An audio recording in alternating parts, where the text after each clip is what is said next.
আজরাইল আমাকে একটু আসানের সাথে তুমি জান কবজ করো।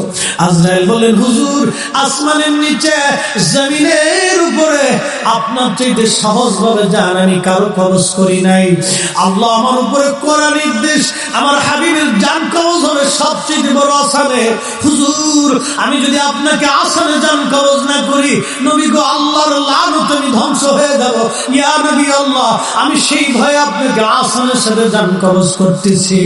হুজুর গো আপনি নবীর আগে এবং পরে এত আসানে কেন জান কবজ হয় নাই, হবে না। আল্লাহর নবী ডেকে বলে, আজরাইল জান কবজ এত কঠিন, এত কঠিন, আমার কাছে কষ্ট হয়। একটা অনুরোধ তোমার কাছে করে দেয় আজরাইল, আমার উম্মতের জান কবজটা তুমি সহজে কইরো। আমার উম্মত গুনাহগার, আমার উম্মত